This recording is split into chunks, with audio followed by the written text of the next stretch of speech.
Chat with Ralph, it's the place to be. Bald as the moon, but full of tea. Divorce debates and cheating confessions, sexless nights and awkward questions. Oh, chat with Ralph, it's a laugh and a half. Grab a seat, tune in for the gaps. Bald and bold, spilling the truth. Get ready, folks, here's your proof. Got no hair, but I got the flair. Marriage drama, we lay it bare. Infidelity, it's a spicy stew. Pour a cup, let's talk it through. So join the fun, don't miss a thing. Chat with Ralph's where secrets swing. Bald is beautiful and that's a fact. Now hit that stream, it's time to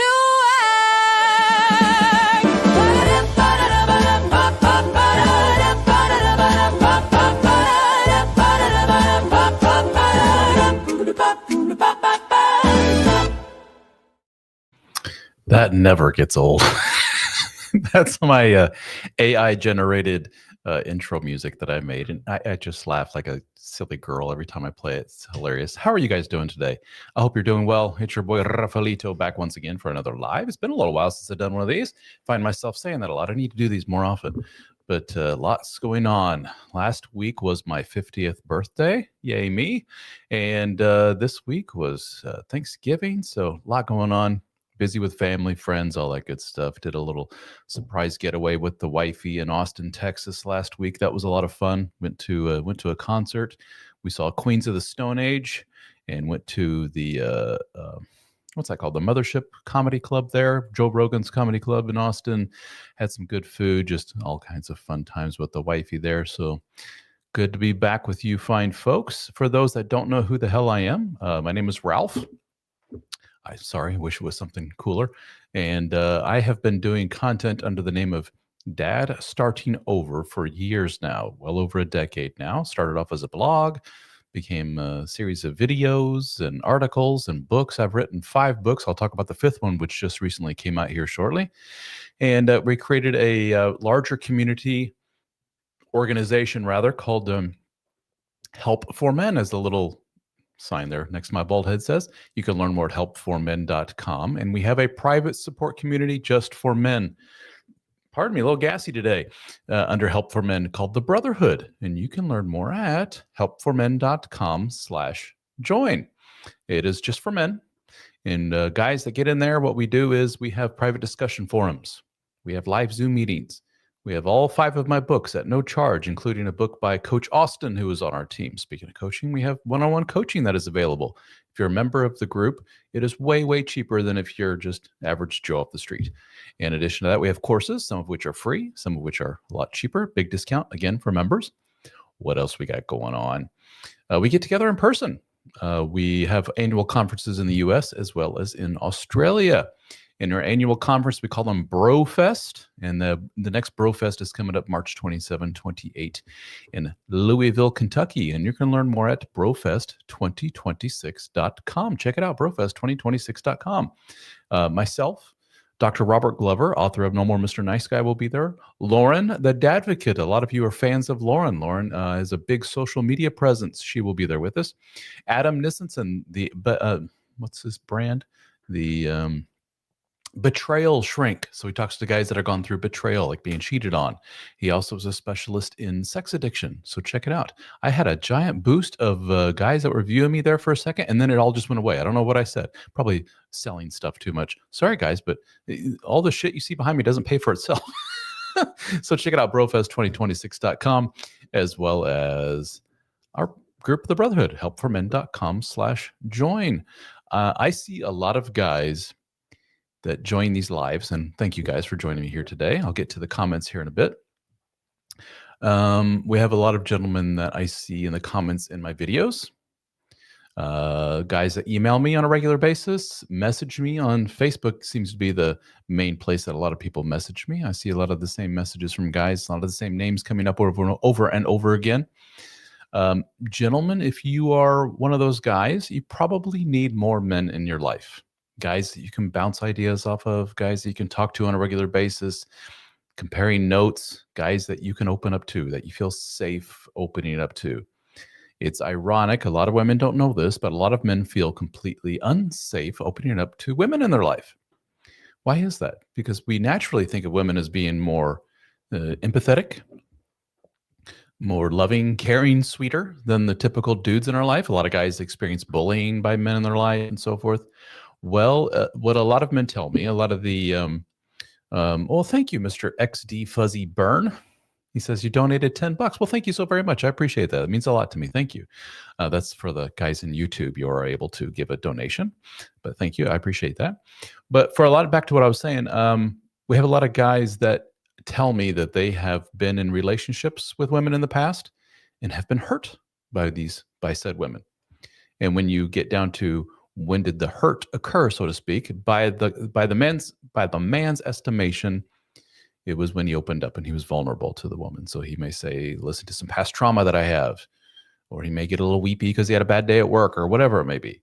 And the woman in his life, who, because he's very anxious, he's usually with a very avoidant woman, is just like, ew, yuck, I don't like emotion, get away from me. So he hears that once or twice, lesson learned. In his mind, women don't take vulnerability very well. Therefore, I can't be open and vulnerable and show a, quote, weakness, which is another word for humanness. It's very real humanity because we're all weak at baseline. And so he feels more comfortable opening up to men.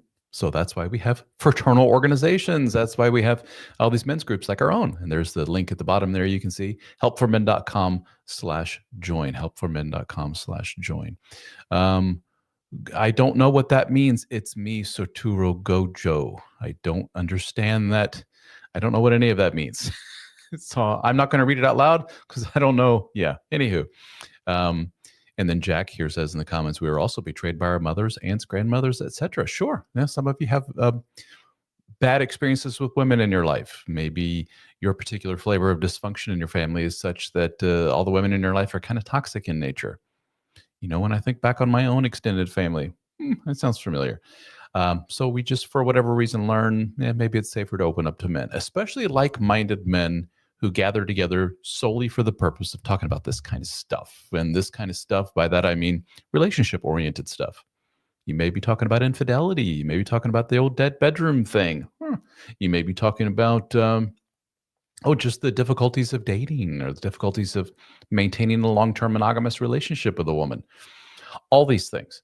This isn't typical coffee talk, or when you get together over beers with a guy, your typical dude in your life. You don't talk about this kind of stuff. But in specific groups like ours, the Brotherhood, yes, you do talk about it. So helpformen.com/join. We're doing something a little different today. Let me see how this works. Oh, yeah, I can see it at the top there. My software here that I use is called StreamYard for some of my fellow nerds out there. And they are allowing me to send this out live via vertical, I guess you could say, portrait mode on YouTube. So if you scroll through shorts on YouTube, you can see some live. So we may have some people that are like seeing me live on YouTube that have no connection to me whatsoever. So hello, strangers out there. For the vertical guys, I'll see the link above me. For the rest of you guys, you'll see it right there below me. That's the link to our Brotherhood group. We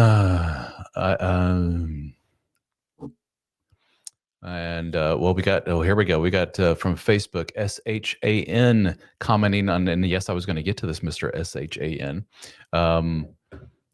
You love how I crapped my pants with what you said about Andrew Wilson. If you guys don't know, I have posted a video about Mr. Andrew Wilson, and some of you are like, who? Andrew is a relatively popular, at least in my world, which is my world is guys getting online to talk about or read more about relationship-oriented stuff. A lot of men that watch my material and material like it have been hurt by women in the past. So when you're hurt by a woman, you've been cheated on by women and so forth, and you start Googling and looking up things and YouTubing things, and the algorithm, as it's known, it sees like, oh, I see you want to see this kind of stuff. Here you go. And they'll show my beautiful bald head, and they'll show other guys that aren't so nice, I guess you could say, for lack of a better word. Not so centrist in their view, much more, what do you call it? Extreme in their views. So we have guys that are much more extreme in their views, like a gentleman by the name of Andrew Wilson. Andrew is, I guess you could say, Orthodox Christian conservative guy primarily. And by virtue of his orthodoxy, Christianity, he talks a lot about relationship-oriented stuff, marriage-oriented stuff. And he is very much part of, I guess you could say, like a manosphere kind of group of people, men talking about this kind of stuff. And most guys in the manosphere tend to be kind of conservative in nature. They tend to be, women have their role, men have their role, and they would much like to see kind of go back to the good old days in a lot of ways and so forth. And Andrew is vehemently outspoken on a lot of this stuff, and he loves to debate folks, and he loves to get on a podcast that's called Whatever. And Whatever is a podcast, youngish, probably like 30-something-year-old guys. Andrew, I believe I don't know if he's close to my age, 40-something. I'm 50, so I assume he's closer to my age. He's got the salt and pepper beard and hair and all that stuff going on. And SHAN, your continuing comments here on this, obviously I touched a nerve with Mr. SH and guys like SH, because I created a video all about Andrew, because Andrew made the airwaves here recently. That's a very old school term. Andrew is showing up on a lot of people's news feeds here recently, but not for a good reason. He's only 40. I'm not insulting Andrew. I thought he was older than that. I'm sorry. So he was on this Whatever show. And I keep getting sidetracked. I apologize. The Whatever show is basically youngish guys. You bring a lot of young women, not the brightest bulbs, let's be honest. When you look at a lot of these ladies, a lot of them are kind of ditzy. And so you put a lot of ditzy 20-something gals in a room, and basically they will spend, no bullshit, guys, 5-6 hours during a live stream, which they record and you can watch again.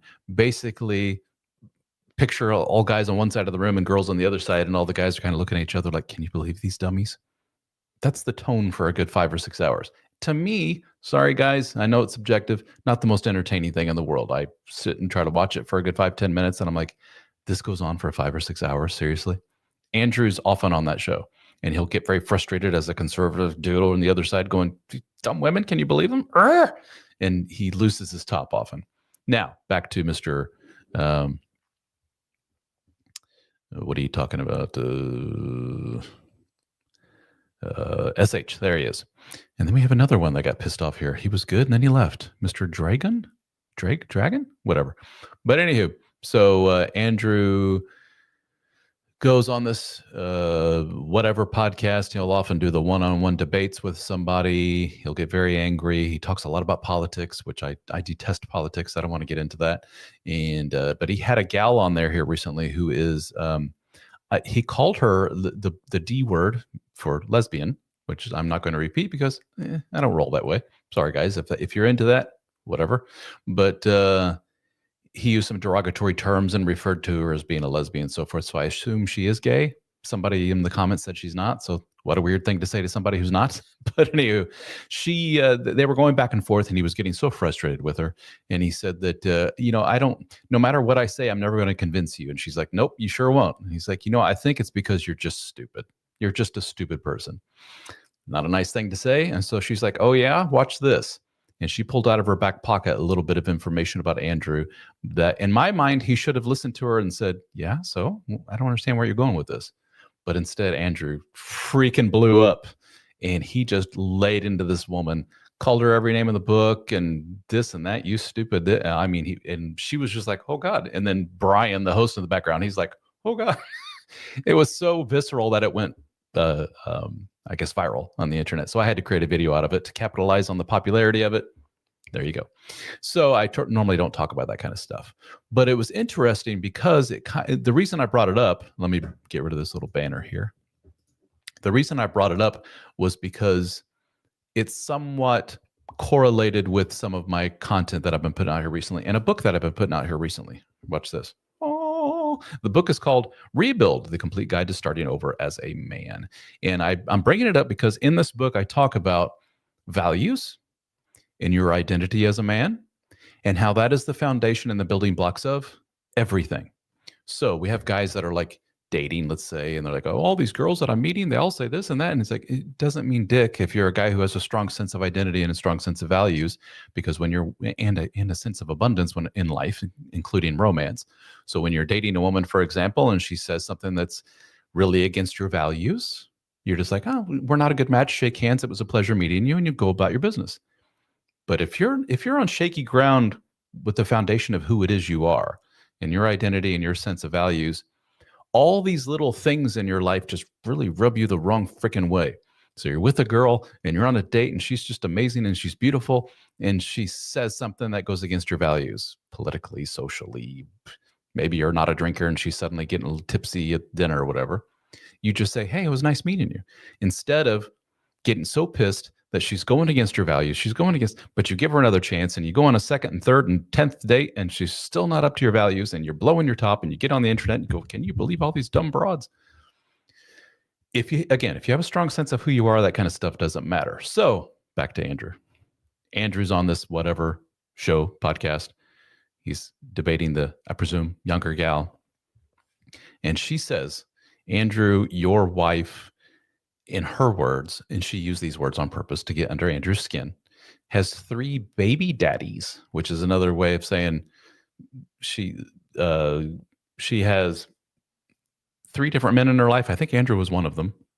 By the way, I don't know the particulars. I don't give a shit. It's not my business. It's between Andrew and his wife. And apparently, Andrew's wife has had children with 3 different men, including Andrew, I believe. If I'm Andrew, I go, yeah, and? But this Charlie pulled this out of her back pocket because she knew it would get under Andrew's skin and it would be a low blow because he hurt her feelings. And she was right. And he just blew up.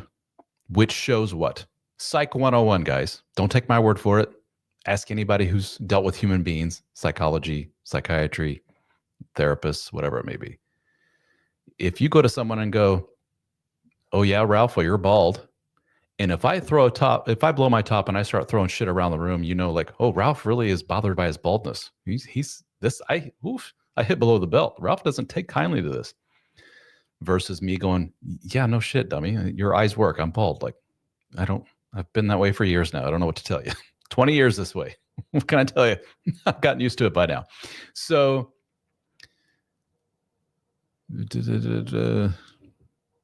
and then we got guys like SH here who take it very seriously. They really align themselves with a guy like Andrew. So they don't like a guy like me saying Andrew was way overly sensitive to that. It shows that really bothers him. It shows that probably in his mind at baseline, I keep using that term. It's one of my little verbal crutches there.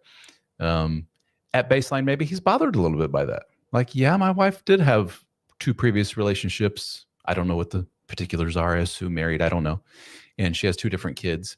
Now, why would that bother Andrew to the point of blowing up like that? To the point where all of the internet is like, holy shit, look what this guy did.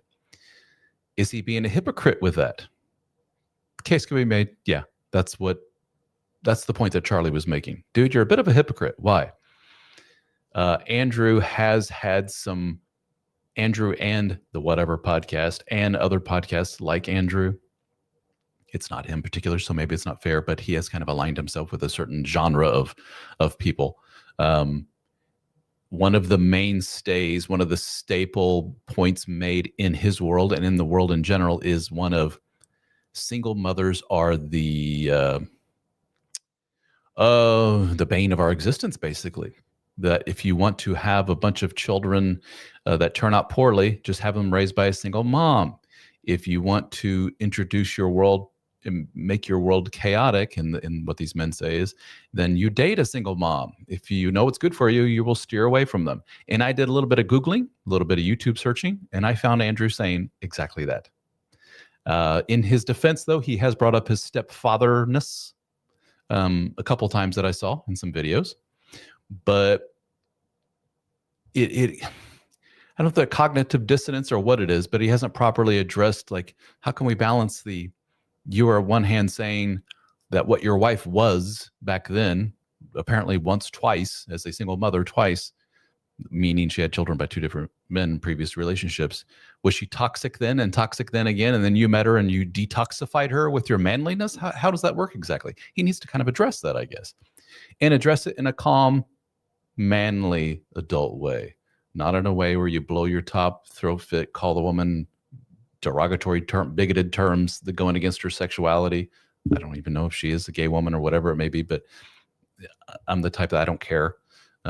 Whatever, gay man, woman, we're all brothers, sisters. I really don't give a shit. And to use that as kind of an insult shows that Andrew's kind of a dipshit. Sorry, guys. If you align yourself with that and you're the type that throws those kind of words around and you like to insult men and women because of their sexuality or race or whatever it may be, you may kindly leave. I don't need that kind of people in my life. I don't need people like that in my audience. I don't need people like that buying my books or whatever. So please don't. If you align yourself with that and you're like, yeah, I like that Andrew said that, go F yourself. Basically is what I'm saying. I don't need you in my world. So when I hear Andrew and the like say that, I'm like, God, that's not good, dude. Obviously, she got under his skin. And I likened it to there is an incident with a way bigger celebrity type, Will Smith. His wife had an affair, went on the internet or on TV talking all about it. She and Will got together and she just basically sat there very bluntly. She's got a problem, by the way, talking all about her affair and how it's just, what does she call it? Her entanglement with a man in their own home, a much younger man in their own home. And it was nasty. And Will Smith, famously sat back teary-eyed and watched all this.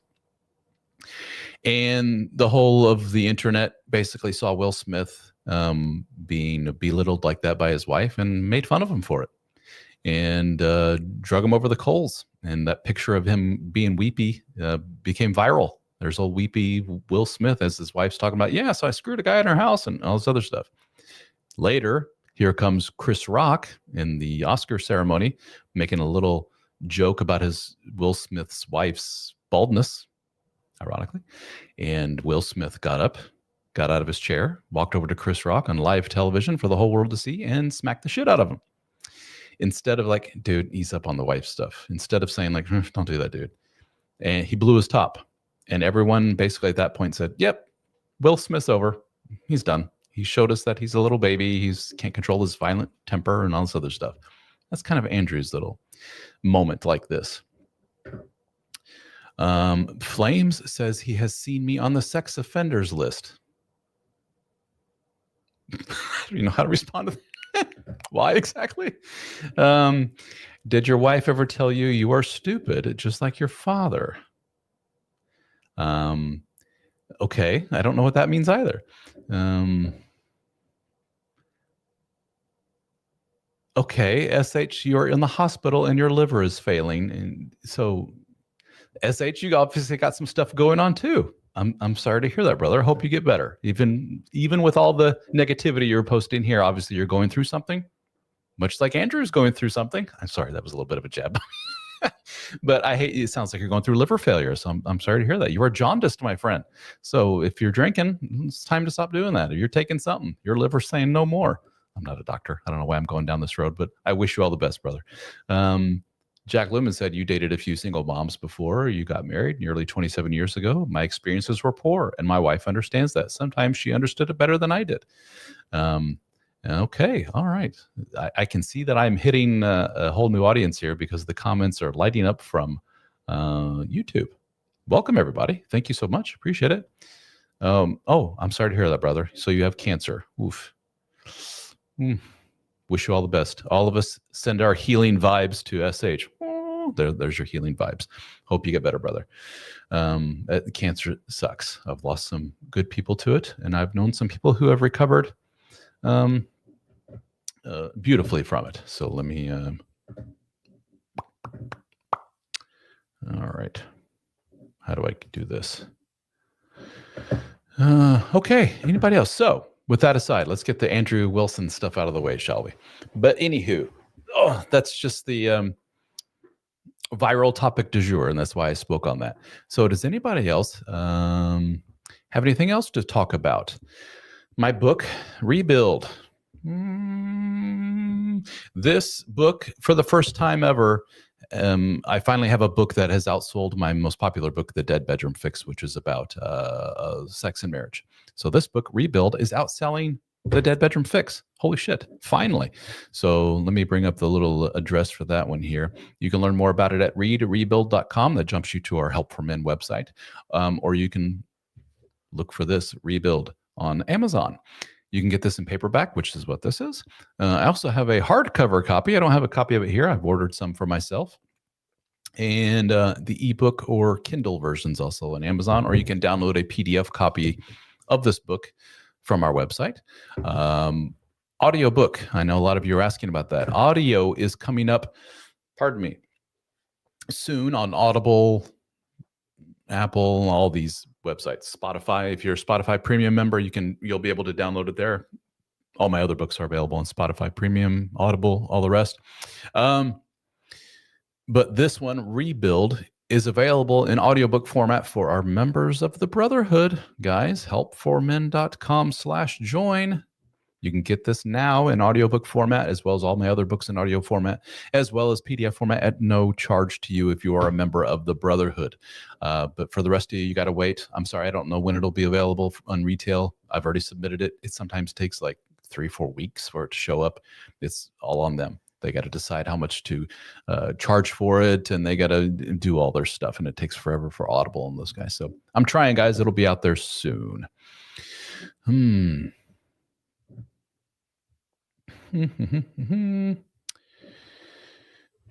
Oh, we got Mr. D.H. Hill 87 on YouTube says, I'm having a hard time accepting that as a single dad now that my dating pool will likely be limited to single moms. Not necessarily. Nothing against them in general. I just never wanted to be a stepdad. And you know what? You don't have to be. I'm not going to shame you either way. I'll be the first to say, when I got divorced, I was a father of 3 little kids. But I was with you, dude. When people were like, oh, this happened to me, by the way, right away. And it was very illustrative of how everyone saw me. And this isn't necessarily a bad thing, but hear me out. So picture it. I'm divorced, 3 kids, and freshly on the market. My ex-wife cheated, the whole 9 yards. So I felt horrible. I was going through a lot, and I was on the market, so to speak. Not really. I shouldn't have been. I probably need to take a break from women for like a year or so. But everyone saw me as this catch, as far as a good, well-rounded, nice, there's that term, provider kind of guy that would be a great stepdad to kids. So if I had a woman, for example, that said, oh, I got someone you need to meet, which happened right away. They all had like 5-6 kids already. And my reaction initially was, I don't think so. No, thanks. Now, I looked at it as that just sounds like a headache, because I was already a single father to 3 little ones. Why do I want to add more to the mix? That's how I looked at it. I didn't necessarily look at it as those women are damaged or bad news because of. It sounded like a headache to me. Like, oh, no, thanks. So I get it. With that being said, I eventually dated, I think pretty much every woman I dated, with the exception of one, had kids. And I don't know if it's coincidence or not, but that one eventually became my second wife. So I dated for 3.5 years what would become my second wife, Natalie, and then we married, and she had no children of her own. There you go. So I get it. We got Tim talking about no audiobook. I just mentioned Tim. I think, well, I was blabbing, you left that, but audiobook is coming, and it is available to members of our Brotherhood, helpformen.com/join. So DHL says you also looked at the divorce stats, and you think, why would I want to get involved with someone who probably blew up their last family? Good point. So you're saying statistically, when you look at, here are women who have been divorced, it is probably them who said, I want a divorce, right? That's not fair. It's probably them who went and filed the paperwork. Sometimes it's the 2 men and woman say, this ain't working. Yeah, you're right. It's not working. Let's get a divorce. Sure. And they both sit and wait and go, who's going to go to the courthouse and get the process started? It's usually the woman who does. And it's usually the woman who initiates the process to begin with. So you're looking at that going, obviously she has the potential, or she has a history of being the one to say, I'm out of here. Why do I want to be the next statistic, right? But DHL, let me push back on that a little bit, if I may. You're also looking at dating as marriage, or you're looking at that as a gateway to marriage. And I say to a lot of guys, you're putting the cart way before the horse, dude. Just get out there and meet people. Have fun with them. They may not even get romantic. It may just mean I meet a woman and she's really cool, but we don't click in that way, and that's fine. She's just, after that point, she's just kind of a casual buddy. Maybe we meet for coffee a couple times and that's it. Just to maybe there is something here. No, not really. I don't like her and she doesn't like me. Oh, well, that's cool.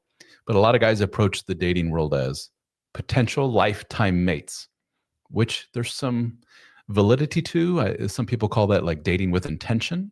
Like you're going out there with a purpose. You're not going out there just to waste time. No, I'm going to find Mrs. Right, damn it. I get it, but to me, that's a little, maybe unhealthy is not the right word, but especially for a freshly divorced guy, it's like putting the cart way before the horse. Just enjoy your time with them. Now, if you're like, there's always the potential for that to happen, and I don't even want to go down that road. I don't even want to think about it. I don't even want to meet them. Maybe you know yourself better than anybody, and you realize, no, I tend to fall in love really fast, and I tend to want to jump into a relationship real fast. Well, then if that's the case, then yeah, maybe you do need to cool it and take a break from dating, period, especially women who have 6 kids and everything else, because, you might be getting into something there. Shadow Band says, I got 5 baby mamas and I only pay child support for 2 of them. Yay, I guess.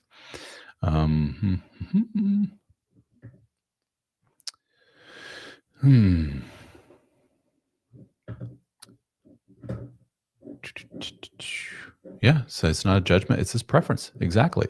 Now there are a lot of people that will judge you. I'm sorry. The comments are coming so fast. I'm losing who said what here. That was DH Hill. So DH Hill. Yeah, you're going to have a lot of people that will shame you for you saying no single moms, please. I guess if you shouldn't feel like you have to qualify it or explain it away, you can just say, yeah, it's just my preference. That's fine.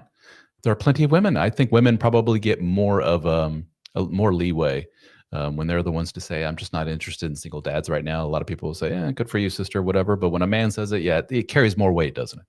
But you just have to deal with that. It is what it is. That's fine.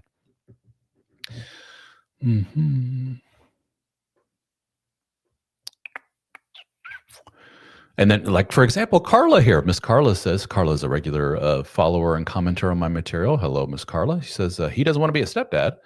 Well, maybe a woman doesn't want to be a stepmom. How can you be a single father and judge a single mother? I think, Carla, he would come back and say, it's not necessarily a judgment. It's not all single moms are bad. It's just like, for me and the position that I'm in life right now as a single father to X number of kids, no, I don't want to intertwine myself with another person and, possibly a mixed family and have to deal with conflicting kids' schedules and all this other stuff. It may be logistical nightmares. It's like, I just don't want to go down that road. That's fine. We don't want to shame people for going down that way. Yeah, you're in no rush. This DH Hill saying, no rush to be serious again. You got your kids. DH Hill, this is huge of you, dude. Thank you for saying this. Maybe I'm just conditioned to feel incomplete without the day-to-day companionship. I got to get used to that. That's very big of you, dude. You're exactly right. That is a lot of men and women, both fresh out of long-term 10, 20 some odd year relationships. They're so used to having a life partner, someone to wake up to in the morning, even if the marriage was like really dysfunctional for a long time. You didn't, a lot of silent treatment, not talking about stuff, dead bedroom, all this other stuff. Even with that, it was still what's the magic word? Familiar. And with familiarity comes comfort. Even if you weren't talking to each other, you still made your coffee next to each other in the morning. Even though she hasn't given you a kiss in 5 years or whatever, at least you knew she was going to be there to help out with the kids. And you did laundry and she cleaned the toilets. You had a routine, you had a thing, and it was comfortable and it was familiar. And it was something that you could feel safe and predictable in. And so when that's gone, the term I often use is, it feels like a limb has left your body. And so there you are without your limb, and you're like, something's missing here. I need to put this back. It's like, well, yeah, but that was really toxic. You're better off without it. I know, but it still feels like something's really missing here. And so what a lot of guys and gals do is go out in the market and want to replace that right away.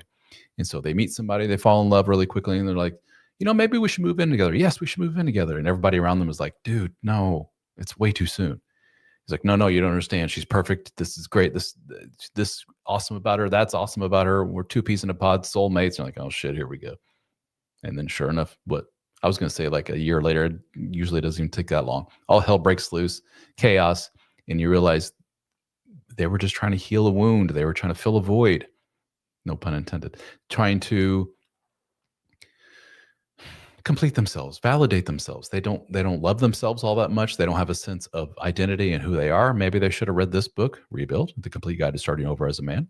Read rebuild.com. Because they're trying to feel whole via other people. They're trying to get that validation, that sense of completeness by having somebody else in their life, even if deep down in the back of their head somewhere is that little voice screaming, "Don't do it, dude. Take your time. This is too soon. We just got divorced. We just broke up with this last wife. Let's just cool it with this." Even hearing all that, they're like, "Nah, I'm still going to go ahead." Why? Because right now this woman makes me feel amazing, and she's filling a void. That's not a good foundation for getting into new relationships. Sandra says men date for sex. Not necessarily, Sandra. If love develops, then sweet. Others date for ego and fun. Yeah, so other men. Some men date for like filling a void, ego stroke. I like the validation of that love, and I love that new relationship energy of getting to know somebody, falling in love, hand holding, kissing, and all this stuff that just fills me with all kinds of joy. What man can't say that, right? Well, others, there are men in my audience. It's a relatively small subset of the men. Let's be honest, that are just like, I just want that physical intimacy. I just want to get laid. Those men exist, sure, but most of the men I talk to, it doesn't take long before you realize, no, they like the companionship and then talking and the hand holding and the schmoozing. Yeah, sex is part of it, sure, but not without. They want the sex, but with all the other stuff too. Sandra, is what I hear from a lot of guys. And then they take the date to the next step of, she's going to be my live-in girlfriend, and then we're going to get married. I mean, really quickly. We have a lot of codependent men out there, really, really quickly, and they always end up getting hurt. It's not good.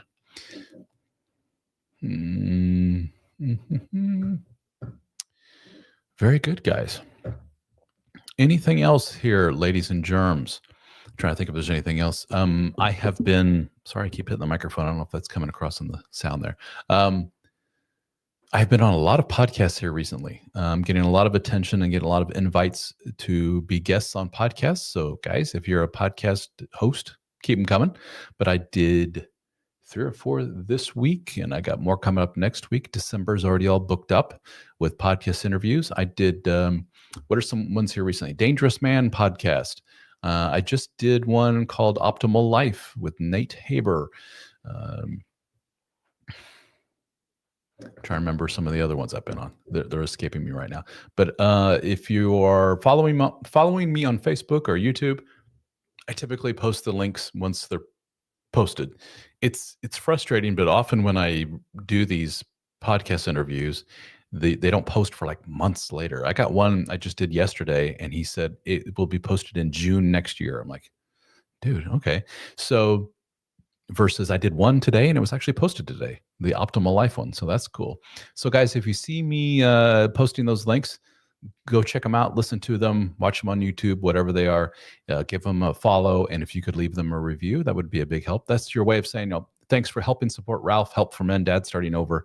So let's give back to those guys however we can.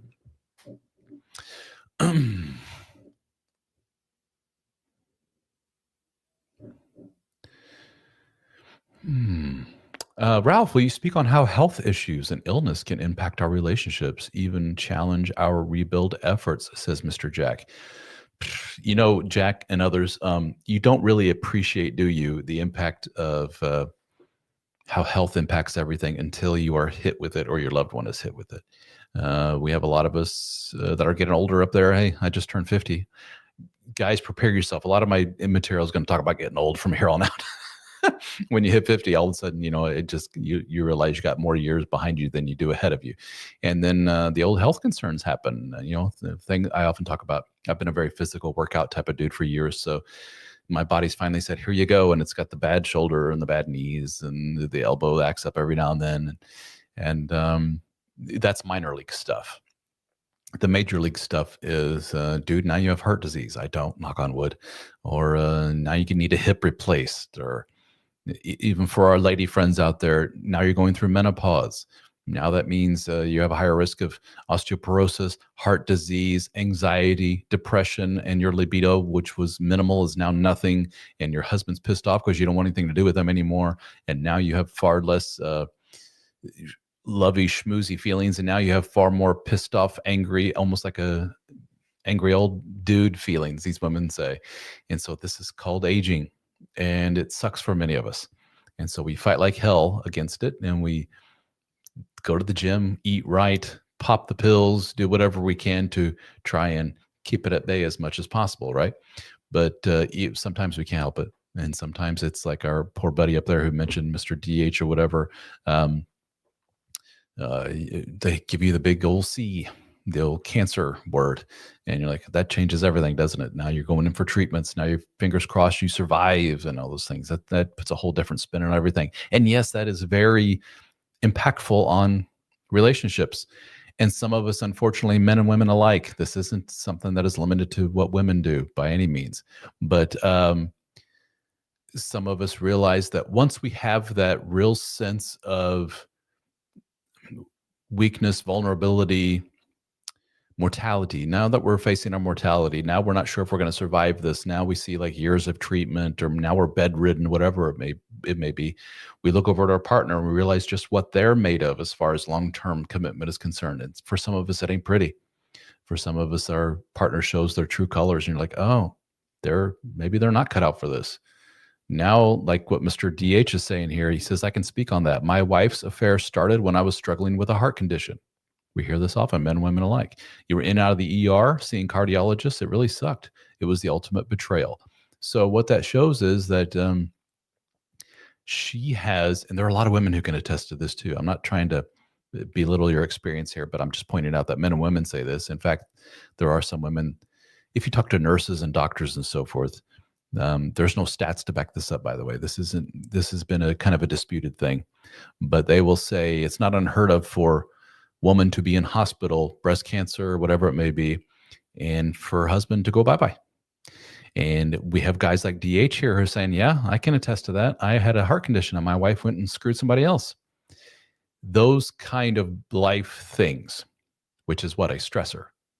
Any kind of stressor to a relationship. And sometimes it's, by the way, the birth of a child. Sometimes it's menopause. Sometimes it's I fell down, hurt my back at work, and now I can't work for the next 6 months, whatever it may be. That major stressor really shows what your relationship, or more specifically, what your partner's made of.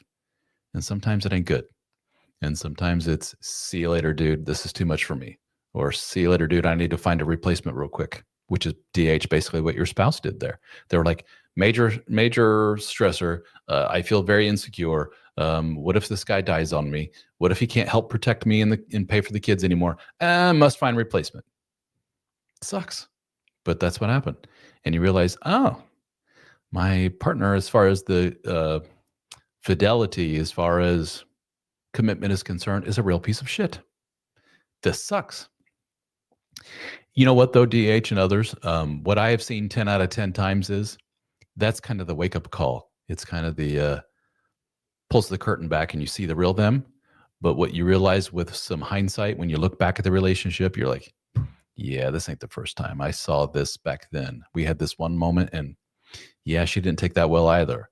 And then she always said this to me. She always said that to me. The writing was always on the wall, and I always ignored it, or I always belittled it and said, not a big deal, not a big deal. And then cancer, heart disease, somebody dies, a child's born, some major stressor, and then kaboom, the bomb goes off, and they're like, I'm out of here.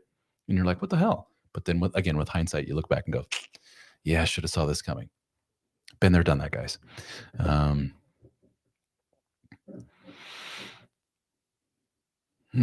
Oh, Jack, I'm sorry to hear that. So your father's suffering from Alzheimer's and dying right now. Oof, that's tough. And you say your mom. It sounds like, Jack, via all your comments over the, can we say years now that you've been following me on these, that you have some not so nice ladies in your life, mom, siblings, and maybe past partners as well. I can't remember. And it sounds like your mom whines about his behavior, so she's not handling it well. Yeah, that's not good. And then you say, DH, you say absolutely right. Plenty of signs that you willfully ignored over the years. Welcome to the club, brother. A lot of us have been there.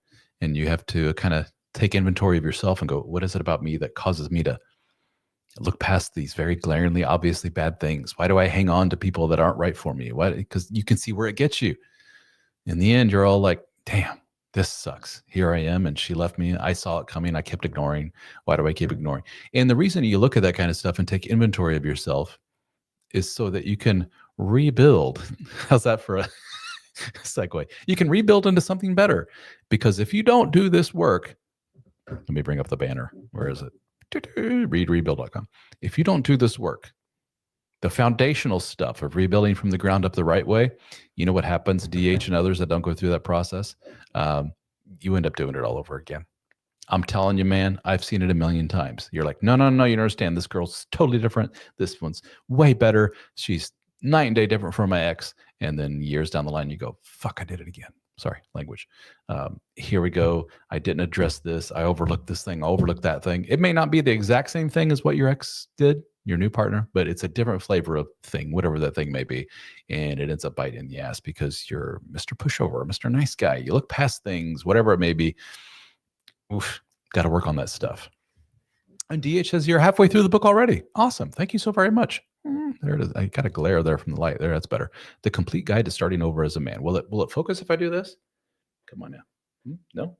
No, it won't. Nice. It's supposed to. Oh, well. Rebuild. Read rebuild.com. Rebuild is my latest book. Very proud of this. This one took a long time to put together. So check it out, guys. And yes, the audiobook is coming, but it's available now for members of the Brotherhood. Why haven't you joined the Brotherhood yet, mister? And yes, I'm talking to you, guy watching this. helpformen.com/join. It's not, there is a cost to join, guys. It's a monthly fee, or you could pay annually if you want it cheaper, or you can do a lifetime, pay once and be done with it. In fact, we have oh man, I don't have a little banner for this. I can put it in the comments. Use code 50 for 30% off.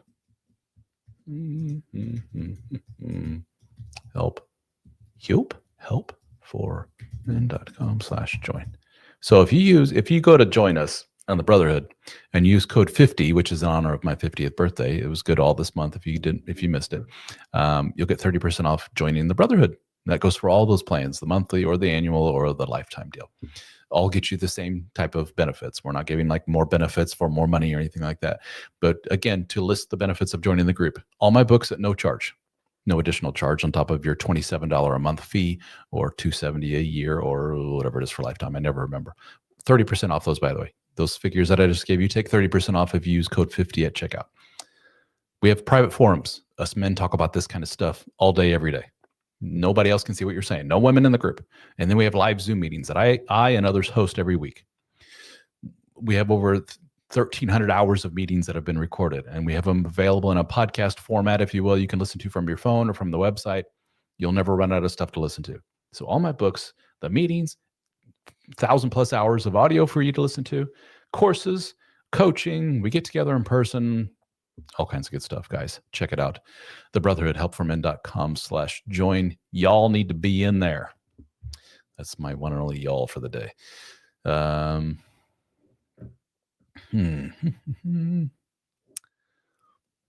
right. Anything else, gentlemen? We're coming up on the hour here. I typically don't like to go any more than an hour. Oh, I got a countdown here. 47 minutes. So anybody else have any questions for yours truly, please don't be shy. I'm here for you. Check out the book, Rebuild, rebuild.com. And then we have Mr. I'm not even going to say that out loud. I see you, person who has a long name. I have children. I know what that means. I'm not going to read that.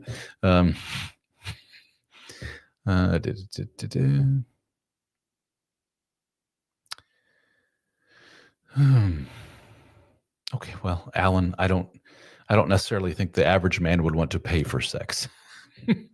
He says, he's talking to Sandra. He says, I actually think that men date to get long-term affection. I would agree with that. Most of the men I talk to anyway. That's why men want to be with women. If it's just straight sex, he says, I think the average man would want to pay for sex. I don't think the average man pays for sex. There are men who do. Sex work is a thing that's been around for hundreds of years, thousands of years. It's the world's oldest profession for a reason, but most of the men I talk to do not go down that road. Leah says, hello. Well, hello, Miss Leah. How are you? Do we know each other, Miss Leah?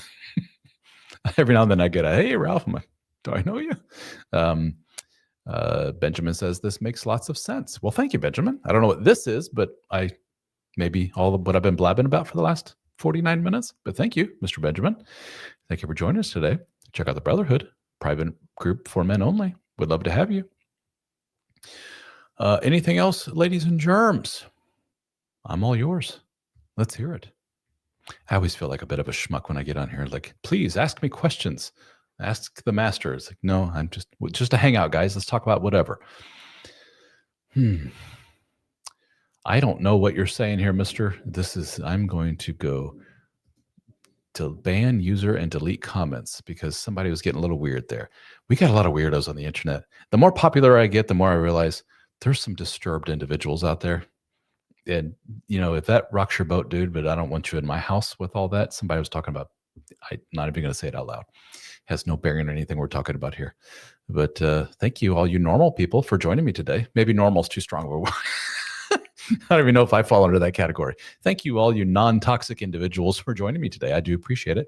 I appreciate all of you for your support and liking these. And if you haven't given me a like yet, please do so. That always helps. That tells the Facebooks and YouTubes of the world. I'm also live streaming this on X, or Twitter as it used to be called. So hello, Xians, Twitterans. Alan is asking me, what do I think about the Gottmans' take on relationships? They have a lot of good stuff. The Gottmans been around for years and years. For those that don't know, older couple who puts out a lot of material all about relationships. They're most popular, at least in my world. I hear them often referred to because of they came out with the 4 horsemen of relationship apocalypse, meaning what they see as the 4 big things that cause the downturn of relationships. I don't know those off the top of my head. I shouldn't even mention it because I can't. Maybe somebody else can list them, but that's what I see them for. I don't have any issues with them. I think it's fine. You know what's bad about some of this material out there? It's not that the material is bad on its own. It's that people take it and it becomes almost like a religion to them. And like somebody will come to them and say, this was my experience and this is what's going on with me. And people will go, nuh-uh, because the Gottman said this. And you're like, okay, I don't give a shit what the Gottman say. This is my experience. Or no, my love language is this. It's like, what love language? And then you read up on love languages and you realize like, oh, somebody happened to write a book. And the book said, I've noticed that people tend to do things a certain way in relationships and how they like to receive love and give love. And I call those the love languages. It's not gospel. It's not like the be all and end all. And then people like me often talk about attachment theory and how some people are more anxious and some people are secure, and not many of us, it seems. And some people are very avoidant. And that's not the be all and end all of relationship talk either. It's just an observance and a way of applying labels to things that we see as patterns in behavior. That's all it is. It's kind of a way for us dumb humans to understand a lot of this stuff. So we put labels on it and call it attachment, call it love languages, and call it whatever. So it's not the be all and end all. If I could rewrite the laws to be better for relationships, what would you change? Oh, like the legal laws? I don't know. Everything at face value makes sense, which is the origin of a lot of these laws. It's a reaction to things. Let's try to right wrongs. It's just that I think interpretations of laws and so forth can go too far. And I'm biased in this because I'm a dude and I talk to a lot of dudes going through stuff. But it's a lot of financial stuff that I hear over and over again from men. It's like, why? Here's something I hear from a lot of guys. Why is it that I was cheated on? I provided for my wife for so many years. Yes, she was a stay-at-home mother for the last, let's make up a number, 15 years or whatever. But I gave her everything she wanted. I put all the kids through. I worked my ass off. I worked 80 hours a week. It was something ridiculous like that. The guy's like, worked. As far as he's concerned, this is his point of view. Working. Wife stays home with the kids. She's got the Mercedes. She's got the this and that. And then she runs off with the pool boy. That's always that's the stereotypical, you presumably lower income, lower status, quote unquote, for lack of a better word, dude. And she ends up screwing him and throwing away her family for this. And then what does the guy have to do? Pays out the nose and maybe alimony. That's a relatively rare thing. But definitely child support, and definitely in terms of here's half the house, here equity in the house, here's half my 401k, here's half the savings. I'll take half the debts, and if not more. And the guy's like, this is just not fair. This sucks. And I have to agree with him. That kind of sucks. But you have to understand, when you enter into a very legally binding agreement like marriage, and when you put parameters in place such as you stay home with kids, I go work, this is what you're setting yourself up for. The potentiality for that to happen. The potentiality, the right use of the word, it sounded good. But there are things such as prenuptial agreements. There are even a post-nup, which is now that we're already married, I want to go back and say, in case we divorce, I want this to happen. So there are ways to protect yourself. There are some legal ways to do so. Let me read Mr. Benjamin's here. Benjamin says, I'm going through a lot right now with a woman. I felt like I was always chasing for the relationship and always saying sorry. I felt like she never would take accountability for anything, and everything was about me. I finally got tired of it and I walked away. And it's hard when someone you really love, but I need my peace and the kids to come first. Am I wrong for walking away when it's just a back and forth relationship? Well, Benjamin, my friend, very well put. Thank you for sharing. I appreciate it, buddy. You need to work on your sense of self-worth. You took a big step there, which is huge, which is walking away from a dysfunctional relationship. What you're describing is you are to use the attachment theory terms, the labels here. You're describing you are the anxious partner, the preoccupied partner. You're always chasing. You use the word chasing. You're always wanting her to do things right and to make some effort towards you as a couple. And she was always like, no, dude, no, just leave me alone. I'm filling in the blanks here because guess what? I don't know if you know this, Benjamin, but you represent basically my brotherhood group. You represent the majority of my audience. You're the anxious dude married to the avoidant woman, or you were. And you finally said, enough's enough of this horseshit. I think I need to move on from this. This is mentally debilitating to me. Emotionally, I feel like less of a man. This is a horribly dysfunctional relationship. Even though I have kids and all this stuff, I can't go on like this. Good for you, dude. So that was a big first step, but you still have the pangs, if you will, of your codependence, your anxious nature, which is like, I feel guilty for what I just did, which is understandable. You broke up a family. You were the one who, I guess you could say she was the one to chisel away at the relationship and cause all the cracks in the foundation, but you threw the dynamite at it and said, let's blow this shit up.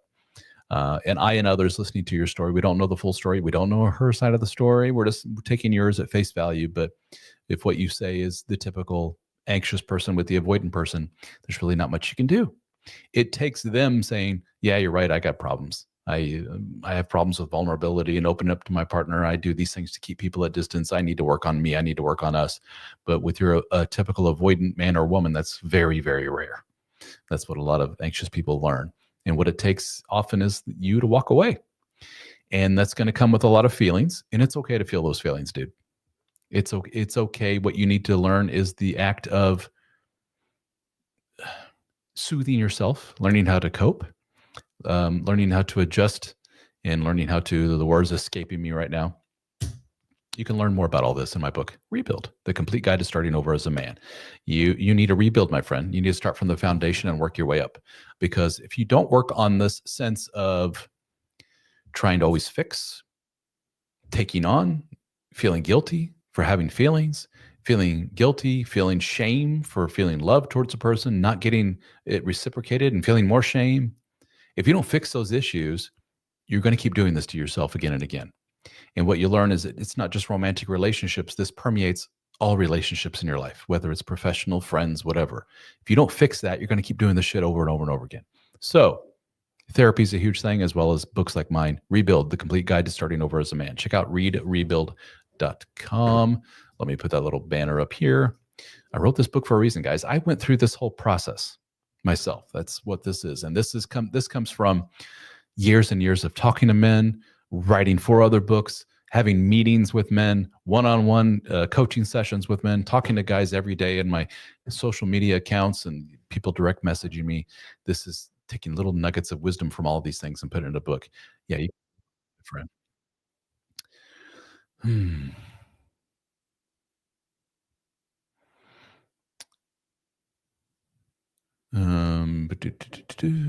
Benjamin, you say, I'm not perfect, but thank you for your advice. I have work to do myself. Very good, Mr. Benjamin. If you want to reach out, check out helpformen.com, join the group, helpformen.com/join. Use 50 when you check out, and you'll get a big fat discount, 50 FIFTY, in honor of my birthday, which was last week. Join us. Let me bring up that banner here for those that missed it, helpformen.com/join. And join a bunch of other dudes on the same journey, my friend.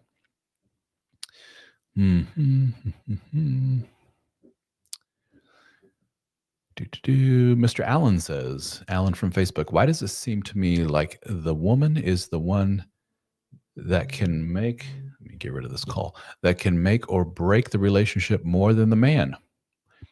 I mean, at face value, that's not true. I don't know if you realize that, Alan. Maybe this is a testimony to your kind of codependence on your relationship, or you're maybe the more anxious partner, you do realize you have, and I'm not condoning this or I'm not pushing for this, it's just a stated fact. It takes only one person to divorce in a relationship or to break up. And that can be you. You can be in a toxic relationship to an individual that makes you feel like shit day in and day out for years. And you have all the power in the world to say, I think I'm out of here. Here's the divorce papers. And you're like, why is it that it seems like it's the woman that can is the term used here, make or break? It's not. Maybe it's the fact that you see it that way, which is kind of a sad thing, an interesting thing, something to explore further. Now, is it the one that usually does? It's yeah, there's some stats to back that up. 70% of the divorces are initiated by women. Maybe that takes some thought into digging into why that is or why that happens. And it's more deep than just women have no sense of devotion, vows, and so. No, I think it's deeper than that. It's something to explore and to look at. And let's ask the ladies and hear from them. Guys, I do need to skedaddle, but I thank you also very much for joining me today. Thank you, guys and gals. Check out the Brotherhood Men, helpformen.com/join. I want to see a couple of you guys join me at least today from this group. You know who you are. You do need to join us, Mr. Benjamin. We would love to have you in there, brother. You can learn more, helpformen.com. Reach out to me directly if you want to. Ralph.b@helpformen.com is my email, ralph.b@helpformen.com. And guys, once again, I've been pushing this like hell. I'm proud of this. Check it out. Rebuild, the complete guide to starting over as a man. You can find it on Amazon. Readrebuild.com is the website. It's available for free to members of my Brotherhood group, as well as the audiobook is available for free to members of the Brotherhood group right now as we speak. The rest of you got to wait for the retailers to put it on their websites. It's out of my hands. I've submitted it to Audible and all the other guys, so we'll see how long it takes them to put it up on their website. Usually it takes weeks, unfortunately. But if you want to listen to the audiobook now, check it out. Mr. Michael says, thank you. Thank you, Mr. Michael, for joining me today. I appreciate it. And all of you, thank you so very much. I appreciate all of you. Hope you had a wonderful Turkey Day to my fellow Americans out there, and hope you have a wonderful weekend. And next week, I'll be back with Mr. Michael Reed, I believe, is joining me live. He has his own website or content out there whose name is escaping me right now. Sorry, I got too much shit in my mind right now. Authentic Man, I think it's called. I don't know. Check it out. It's on the schedule on Facebook, on YouTube as well. You can go to the live and see my schedule for the events there, what's coming up. But I'll be back here this time again next week. All right, ladies and germs, thank you all so very much. Michelle, you say your boyfriend needs that book. Give it to him. That's what a lot of women are weird about. I can't give him, it'll hurt his feelings. Give him the book. That's how men operate. If you throw it at his head, no, don't do that. But read this. That's what you do. Readrebuild.com. or check it out on Amazon. All right, guys, once again, thank you all so very much. I appreciate all of you. Hope you have a wonderful one. Toodaloo.